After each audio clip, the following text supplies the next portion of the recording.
The most dangerous thing you can do is pretend that nothing matters. You know this person.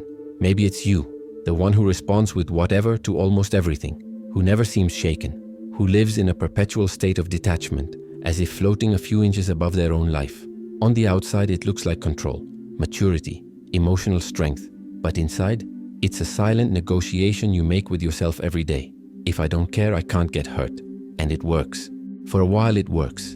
You go through disappointments without falling apart. Relationships end and you shrug.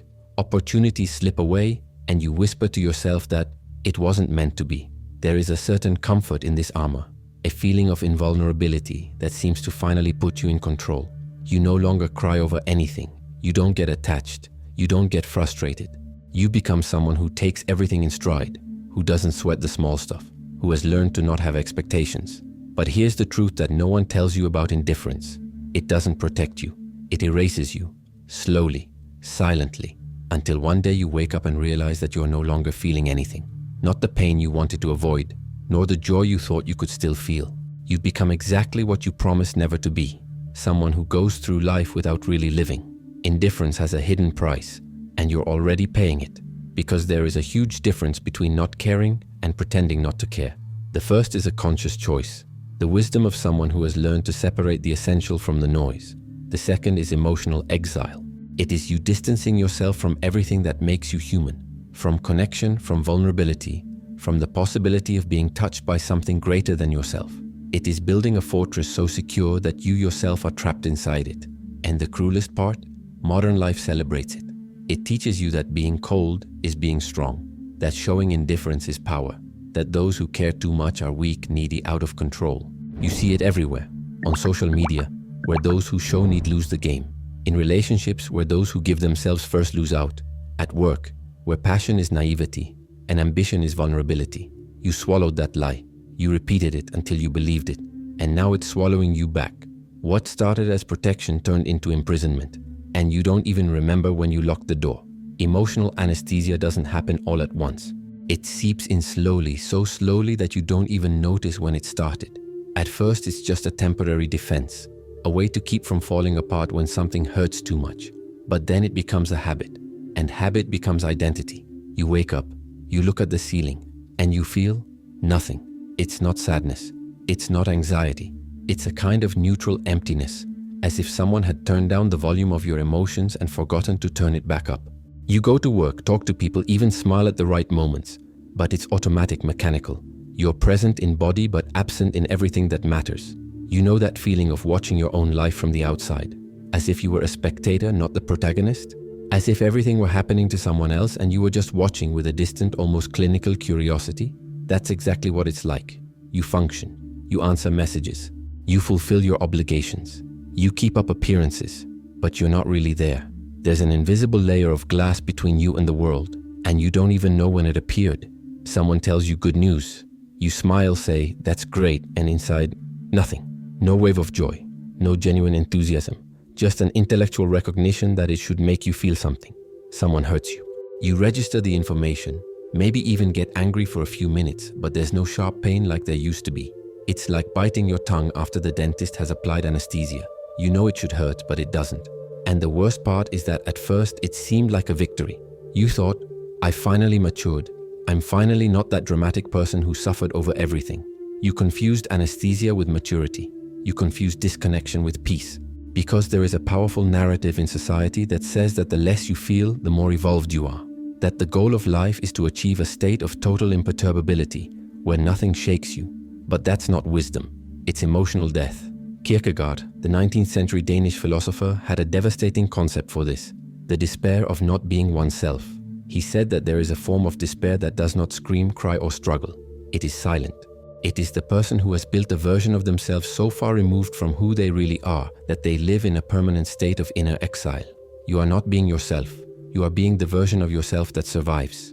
But surviving is not living. For Kierkegaard, this was the most dangerous kind of despair precisely because the person does not realize they are desperate. They convince themselves that they are fine, that they are in control, that they have finally found balance. But it is a false balance, built on the denial of oneself. It's like being terminally ill but feeling no symptoms. The absence of pain does not mean health, and there is a specific moment, a turning point that you may be able to identify if you look back honestly. It's the moment when you realize you've stopped caring, not about one thing or another, about almost everything. That hobby that used to excite you, now it's just another thing on the list. That friendship that seemed unbreakable, you realize you haven't missed that person in months even though you haven't fought. That goal you had, that crazy dream, you don't even remember when you stopped pursuing it. It was so gradual that there was no conscious moment of giving up. You just stopped, and you didn't even notice. Because indifference has this sneaky power. It doesn't come screaming, "You're going to stop caring about everything." It whispers reasonable things, things that make sense. Don't kid yourself. Don't get your hopes up. Protect your heart. Focus on yourself. And each of these whispers seems like wisdom when in fact it's capitulation. You start answering whatever to simple questions. Where to eat, what movie to watch, which direction to take. And at first it's genuine. You really don't have a preference. But then it becomes a reflex. It becomes a shield. Because choosing is exposing yourself. Choosing is saying this matters to me. And saying that something matters is risking having it taken away from you.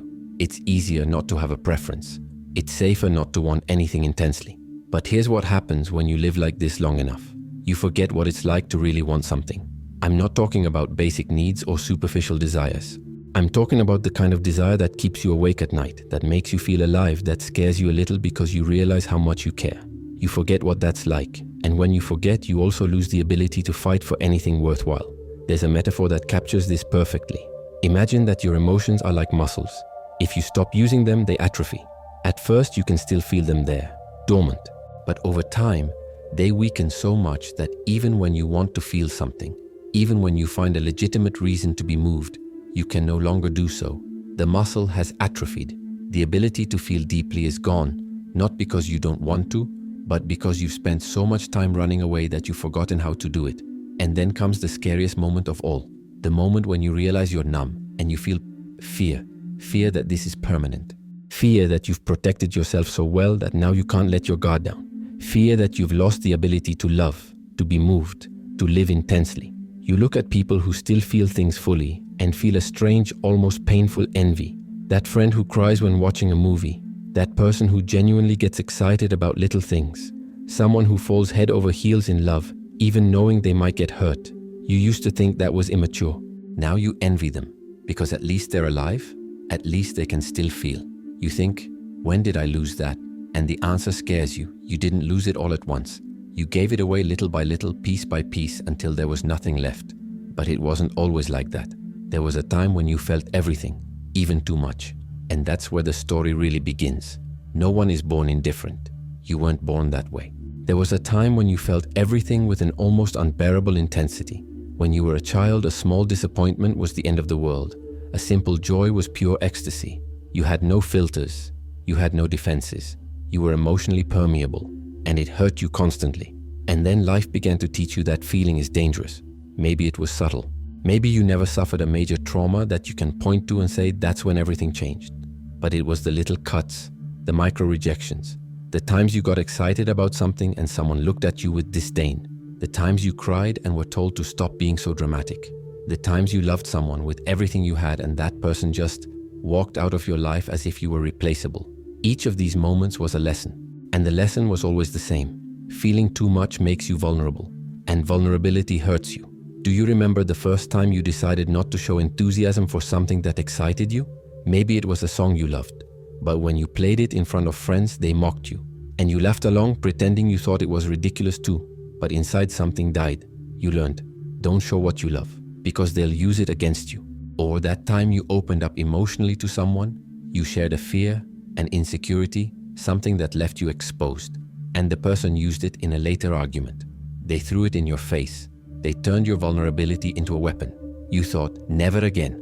I'll never give anyone ammunition against me again. Or maybe it was even more subtle. Maybe you grew up in an environment where emotions were inconvenient, where crying was weakness, where asking for attention was needy, where showing that something hurt you was giving power to the other person. You absorbed these unspoken rules as if they were universal truths, and you started policing yourself, cutting off your own emotions before they even fully arose. Schopenhauer, the German philosopher known for his radical pessimism, said something disturbing about this, that life is essentially suffering and that the only way to escape pain is through the denial of will, to stop wanting, to stop desiring, to stop caring. He saw this as spiritual liberation, as the path to peace. But what Schopenhauer doesn't tell you, or perhaps he knew but didn't care, is that when you deny the will to feel pain, you also deny the will to feel joy. You can't selectively anesthetize. The heart doesn't work with independent switches where you turn off sadness but keep happiness on. It's all or nothing. When you close the door to suffering, you also close it to ecstasy.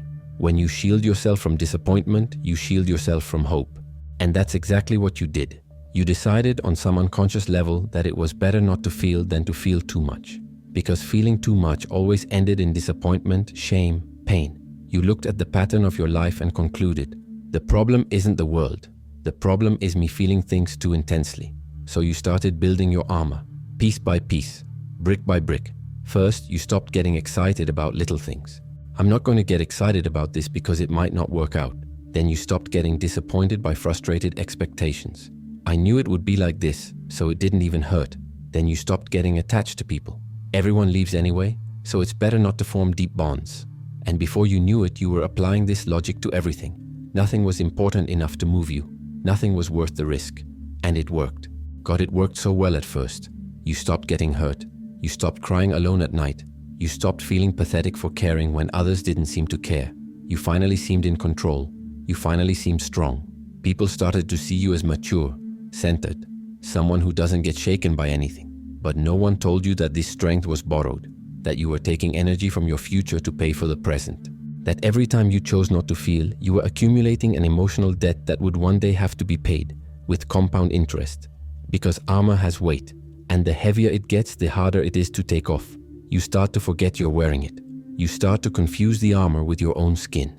And when someone tries to really get close, when someone tries to touch you emotionally, they hit that wall of metal that you didn't even know was there anymore.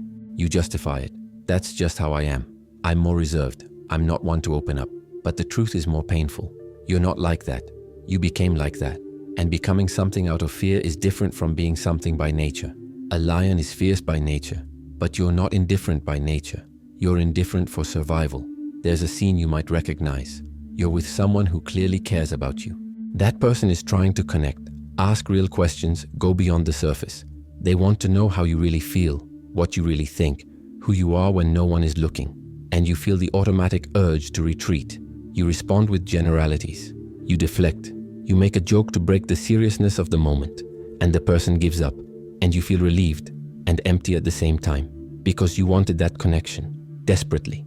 But the reflex to protect yourself was stronger than the desire to connect.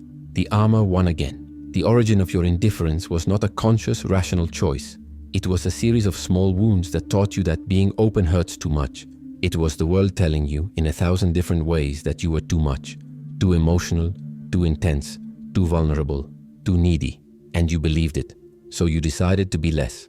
So much less that now you can barely recognize yourself when you look in the mirror. But here's what you need to understand. Those wounds were real. The pain was legitimate. The decision to protect yourself made sense at that moment, in that context, with the emotional tools you had available. You did nothing wrong in building that armor. It saved you when you needed to be saved. It allowed you to survive when survival seemed impossible. The problem isn't that you built the armor. The problem is that you never took it off. And now, years later, what protected you is suffocating you. The solution has become the problem. And safety comes at a price you're paying every day without realizing it. And then you discover that you are not alone in this prison. You look around and realize everyone is playing the same game, pretending that nothing matters, competing to see who cares the least. And suddenly, your individual armor becomes a collective uniform. Modernity has a peculiar way of turning personal wounds into cultural trends. What started as your private defense has become the public script for how to live. Open any social network and you'll see. The performance of coldness is everywhere.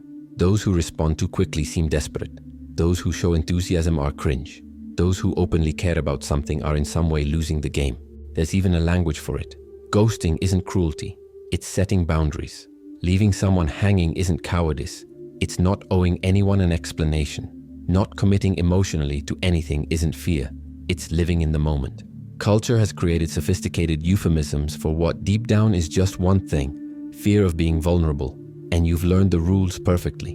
Never send the first message twice in a row. Never show that you're waiting for a reply. Never admit that you missed them. Never, ever, under any circumstances, let it show that you need someone. Because needing is weakness. And weakness in the modern emotional economy puts you at a disadvantage. So you play the game. You wait hours to reply to a message you read in seconds. You pretend to be uninterested in the person who keeps you awake at night. You act like you have 1,000 options when in fact you only want one. But admitting that would be giving up power. It's exhausting. It's performative. But everyone is doing it, so that must be how it works, right? Wrong. But you only realize this too late. Because while you're busy looking uninterested, something grotesque happens. You become genuinely uninterested. The mask sticks to your face. You start by pretending you don't care to protect yourself, but after pretending long enough, you really stop caring. The difference between performance and reality dissolves. You no longer know where the strategy ends and the real emptiness begins. And the most disturbing thing? It's celebrated. You are mature now, resolved. Someone who doesn't get attached, who doesn't create expectations, who knows how to value themselves. People admire you for not needing anyone. They envy you for your ability to walk away without looking back. You have become exactly what modernity demanded. An emotional island, self-sufficient, impenetrable, dead inside. There is a cruel paradox in all this. Everyone is pretending indifference to protect themselves from the indifference of others. It's an emotional arms race where no one can let their guard down first, because letting your guard down means losing. So everyone stays locked in their own fortress, waiting for someone else to have the courage to cross the drawbridge, but without ever having that courage themselves. The result? An entire generation of people feeling deeply alone while surrounded by people. Everyone wants connection, but no one wants to take the first step, because the first step is an admission of need. And admitting that you need something is breaking the most sacred rule of the game. Never show that something matters to you more than it matters to the other person. You see this in shallow conversations that never go anywhere. In relationships that last for months but never go beyond the surface. In friendships that are just companionship, never intimacy.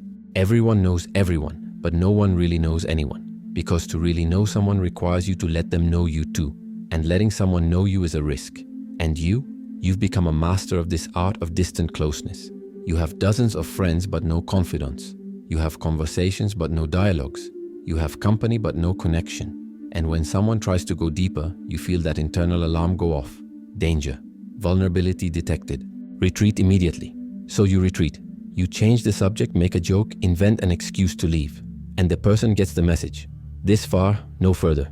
And they respect it because they too have their own invisible boundaries, their own electric fences around their hearts.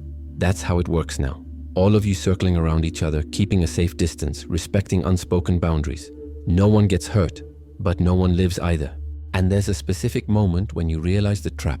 Maybe it's on a night when you're surrounded by people but feel completely invisible. Or when you realize you have no one to call when something really important happens, neither good nor bad.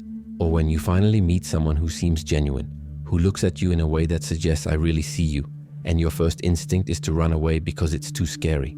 You've built this life where no one can hurt you, and you've succeeded. Congratulations. But in the process, you've also ensured that no one can touch you, no one can reach you, no one can know you. You are protected and completely, absolutely alone. And culture tells you that this is freedom. It sells you the idea that you don't need anyone, that you are enough for yourself, that emotional dependence is a pathology. But there is a huge difference between not needing anyone by healthy choice and not needing anyone because you have killed the part of you that is capable of needing. The collective loneliness of modernity is no accident. It is a project. It is the inevitable result of a culture that has taught everyone to fear what makes us human. The need for connection, for belonging, to be seen and understood by another human being. You have turned vulnerability into a virus, something to be avoided, fought, eradicated, and now you are all sick with health, perfectly protected, completely empty. But there is a problem with this game that no one told you about, a cost that only becomes clear when it is almost too late. And that is what we need to talk about now. Here's the truth that indifference hides. You're not protecting yourself from suffering. You're preventing yourself from living. And there's a huge difference between those two things. A difference that only becomes clear when you stop and look honestly at what's left of your life. Because the armor works. It really works. You don't get hurt as much as you used to. Disappointments hurt less. Losses are easier to swallow. But there's one detail that no one warned you about. Along with the pain, you also lost the ability to feel everything else. You don't cry anymore, it's true. But you also don't laugh in that breathtaking way. You don't suffer for love, but you also don't feel that dizzying rush of falling in love. You are not disappointed by others because you expect nothing from them. but you also don't experience deep gratitude when someone surprises you. You turned off your emotional thermostat thinking you would just lower the temperature of the pain, but what you did was freeze everything. And worst of all, you begin to realize that you are losing things that you cannot get back just by wanting them. Time, opportunities, people. That person who tried to get close to you but gave up because you were too distant. That project you didn't pursue because if it doesn't work out, it will hurt too much. That moment when someone offered you real intimacy and you refused with a polite smile and a kind excuse. You thought you were protecting yourself, but you were sabotaging yourself. Kierkegaard said that the despair of not being yourself is to live in denial of your own existence. But there is an even more painful layer to this. It is realizing that you are denying your existence not because of external imposition, but by your own choice. No one forced you to do this. You built the cage, you entered it, you locked the door, and now you realize you threw away the key. Look at your relationships. All of them, romantic or not, have one thing in common. They never go beyond a certain point. There is an invisible line that you don't let anyone cross. People get close, start to get to know you, and then hit that wall. They try a few times. They ask deeper questions. They seek more presence, more truth, more of you. And you deflect. You always deflect. And eventually they stop trying. Not because they don't care, but because they've learned that you won't let them. So the relationship stalls there. Comfortable, but superficial. Pleasant, but without depth. You have company, but no witness. You have people around you, but no one who really sees you. And you tell yourself that everything is fine, that you don't need more than that. That deep intimacy is overrated, that you're happy this way. But at night, when you're alone and the world is silent, you feel that specific emptiness, that hole in your chest that you can't name. It's not exactly loneliness, because you have people in your life. It's something worse. It's the loneliness of being surrounded by people who don't really know you. And it's not their fault. It's yours, because you never let them get to know you. At work, indifference takes another toll. You do enough not to get fired, but never enough to stand out.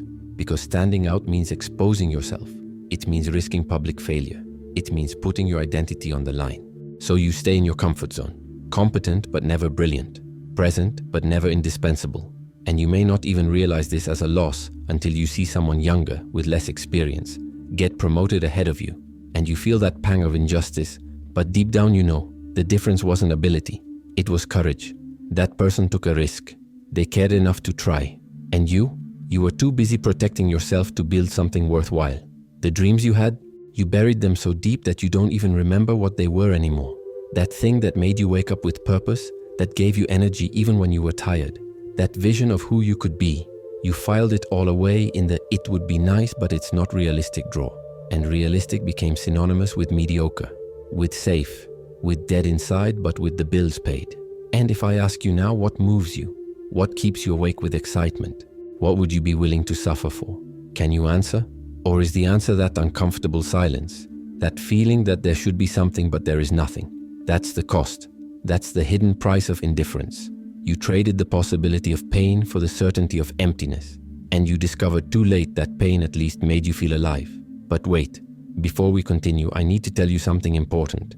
If you've come this far and you're feeling this weight, this painful identification with everything that's been said, it's no accident. You are living in a state that philosophy calls bad faith. Not in the moral sense, but in the sense of living a lie that you yourself have constructed and come to believe. And if there is anything that can help you understand this more deeply, to untie these internal knots, it is to immerse yourself in the ideas of thinkers who have dedicated their lives to understanding exactly this human condition. So if you want to go deeper into this journey of self-knowledge, I have prepared something special for you in the description of this video. It is a path for you to begin to rebuild what has been lost. It's not a magic solution, but it's a start. And every start requires you to admit that you need help, and it's okay to need it. Now come back with me, because we need to talk about the most dangerous lie you're telling yourself. The great illusion of indifference is that it puts you in control. You believe that if you don't care, you can't lose. If you don't invest emotionally, you can't lose out. If you don't bet big, you can't go bankrupt. It seems like flawless logic. It seems like perfect emotional mathematics. But it's a fraud, because you're already losing every day. You just don't realize it because the loss is silent. There is no dramatic moment of rupture. There are no tears, no confrontation, nothing cinematic that forces you to look at what is happening. It's just a slow and steady erosion, like water dripping on a rock. You don't see the rock wearing away until one day there is no rock left. What are you losing? Time, connections, experiences, versions of yourself that will never exist because you were too afraid to become them. Opportunities that passed while you waited to be sure, and certainty never comes. People who would have loved you if you had let them, but you didn't, so they moved on. And you stayed behind, congratulating yourself for not getting hurt, without realizing that you've been bleeding for years. The security you feel is false because it's the security of someone who is standing still. And standing still, you are an easy target for the only inevitable enemy: time. Every day that passes without you truly living is a day you will never get back. Every chance you don't take is a parallel life that will never exist. Every time you choose not to feel, you choose not to exist. And the cruelest part, the pain you are avoiding does not go away. It just changes form. You don't suffer the acute pain of a broken heart, but you suffer the chronic pain of loneliness. You don't feel the sting of rejection, but you feel the weight of insignificance. You don't experience the despair of loss, but you experience the quiet despair of never having had anything worth losing. It's like that person who never leaves home for fear of an accident. Technically, they're safe. Statistically, they've reduced their risks. But what is the value of a life without risks? What is the point of being safe if you're trapped? Safety without freedom is not peace. It's house arrest. And you know it. Deep down you know it. Because there are moments when the mask slips. Moments when you see someone living with passion, with intensity, with that uncontrolled energy you used to have, and you feel something you don't like to admit: envy. You envy their courage, their willingness to care, to get hurt, to try again even after failing. You watch from afar, from your safe fortress, and part of you wants to shout, "Be careful, you're going to get hurt, it's not worth it." But another part, a part you try to silence, whispers, "At least they're living." And it is in that whisper that lies the truth you don't want to face. You're not protecting yourself, you're hiding. And there is a brutal difference between strategic protection and permanent escape. Protection is wearing a helmet when you ride a motorcycle. Escape is never leaving home because there is a possibility of an accident.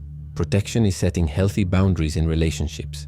Escape is never truly connecting with anyone because that way no one can disappoint you. Protection is wisdom. Escape is cowardice disguised as prudence.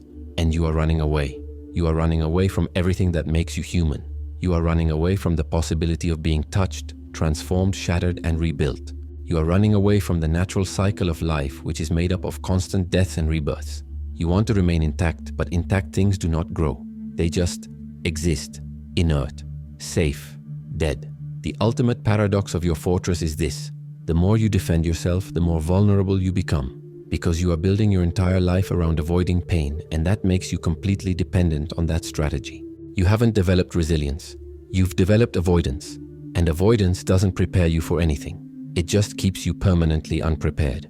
When the inevitable pain comes, and it will come because you can avoid risks, but you can't avoid life, you will be completely helpless because you've spent so much time running away that you haven't learned to face it. You haven't trained your resilience muscle. You haven't developed the ability to break down and rebuild yourself. You've stayed intact by avoiding battles, but that means you don't know how to fight. And then, when the inevitable loss comes, the death of someone you love, the end of something you can't control, the passage of time that forces you to face everything you haven't lived, you will realize that the security you protected so much was illusory. You weren't safe. You were just delaying the inevitable. And in the process, you wasted the only truly finite resource: your life. So here's the question you need to answer with brutal honesty. How much time do you have left? And how much of that time are you willing to waste protecting a heart that, in the end, will stop beating anyway? You will die one day. That is certain. The only variable is whether you will die having lived or having merely survived. The false security of indifference promised you peace, but it gave you anesthesia. It promised you control, but it gave you paralysis. It promised you protection, but it gave you a life too small to fit everything you could have been. And now you're at the point of no return. Either you stay in that fortress until it becomes your tomb, or you do something that is both terrifying and liberating. You walk down the bridge, open the gate, and walk out, vulnerable, exposed, alive. So how do you leave? How do you undo years of conditioning? How do you remove armor that has become your second skin? The answer is not what you want to hear. There is no magic switch. There is no moment of epiphany where everything is resolved at once. There is no reset button that returns you to who you were before you built all those walls. The way back is slow, uncomfortable, and will make you question whether it's worth it dozens of times. But it is worth it. And you need to believe that before you start, because otherwise you'll give up at the first hurdle. The first step is not to force yourself to feel. It's not to fake enthusiasm you don't have. It's not to perform vulnerability as if it were just another mask. The first step is much simpler and much scarier. It's admitting the truth to yourself, out loud if possible. I'm afraid to care because caring hurts. I pretend to be indifferent because vulnerability terrifies me. I built this small life because big lives require courage that I don't know I have. Saying this, acknowledging this, is breaking the spell. Because indifference only works as long as you believe in your own performance. The moment you admit it's a mask, the mask begins to crack. And it's through the cracks that the light comes in. But be careful. Acknowledging is not blaming yourself. This is a fundamental distinction you need to understand. You are not guilty for protecting yourself. You are not weak for having built defenses. You did what you needed to do to survive with the tools you had. The child who learned that feeling is dangerous was not wrong. They were responding to their reality. The teenager who decided it was better not to care was not a coward. They were trying not to fall apart. The issue is not guilt. It is responsibility. You are not guilty for the past, but you are responsible for the present. And responsibility means recognizing that now as an adult, aware of what is happening, you have a choice you didn't have before, to continue or to change. And change begins with something radically simple, practicing small acts of emotional honesty. I'm not talking about grand gestures. You don't have to declare your undying love for someone or have deep conversations about your childhood wounds. I'm talking about micro acts, allowing a "how are you" to be answered with real honesty, not with an automatic "I'm fine." Admitting to a friend that you missed them, even if it seems silly. Saying that was important to me when something really was, even though you know it leaves you exposed. Every time you do this, you're training an atrophied muscle, and it will hurt. It will feel strange. It will set off all your internal alarms screaming danger, vulnerability, retreat. But you don't retreat. You take a deep breath and stay there, uncomfortable, exposed, alive. And here's what no one tells you about this process. People respond. Not everyone, not always. But often, when you let your guard down, the person in front of you does too. Because everyone is waiting for someone else to be brave first. Everyone is tired of the game. Everyone wants a real connection. But no one wants to be the first to take a risk. Be the first. And watch what happens. Another key part of the way back is relearning how to desire. You've spent so much time killing your desires that you've forgotten what it's like to truly want something. So you need to start small. Ask yourself, if I could do anything today without fear of failure or disappointment, what would it be? And then, and this is crucial, allow yourself to do it. Even if it's something ridiculously small. Even if your rational mind tells you it doesn't matter. It matters. Because you are reacquainting your heart with wanting things. You are rebuilding the bridge between desire and action that you blew up years ago. And when you start to feel again, because you will start slowly in small waves, don't judge what comes. There is no right or wrong feeling in this process. If sadness comes, let it come. If anger comes at everything you've lost, let it come. If sudden joy comes from something simple, let it come. You are thawing, and frozen things when they thaw leak. It will be messy. It will be unpredictable. You will cry at strange moments. You will laugh out loud when you least expect it. You will feel intense things you haven't felt in years, and you won't know what to do with them. That's okay. This is you returning to inhabit your own body, your own life. And there's one thing you need to accept. You're going to get hurt again, inevitably. Because living with an open heart means that people and situations will reach you in ways they didn't before. You'll be disappointed. You'll suffer rejection. You'll invest in things that won't work out, and that will hurt. But here's the difference. Now you know you can survive the pain. You've already proven it. The pain won't kill you, it will transform you. And transformation, even when it hurts, is growth. It's life. It's the opposite of the safe stagnation you were in before. You're also going to need help. And that's hard to accept because you've built your entire identity around not needing anyone. But you do. You need people who really see you. You need conversations that go beyond the surface. You may need therapy, a safe space to break down your defenses with someone trained to help you rebuild. It's not weakness to ask for help. It's wisdom to recognize that no one heals alone. And slowly, so slowly that you hardly notice, something begins to change. You wake up one day and realize that you felt something genuine. That you laughed without calculating whether it was appropriate. That you cared about something and didn't immediately panic.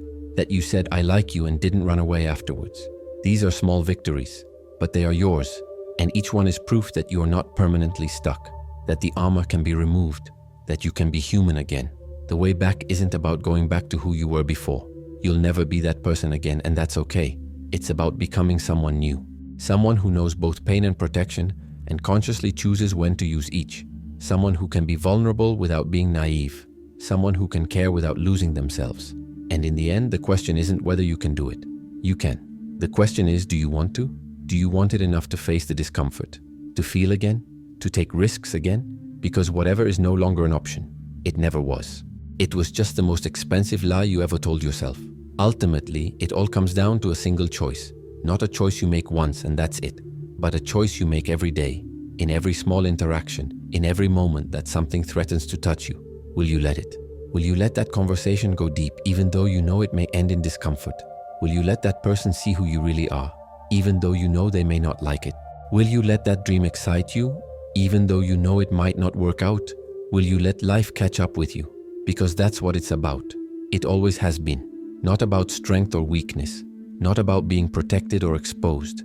It's about your willingness to participate in your own existence, rather than just watching it from afar with your arms crossed and a look of rehearsed boredom on your face.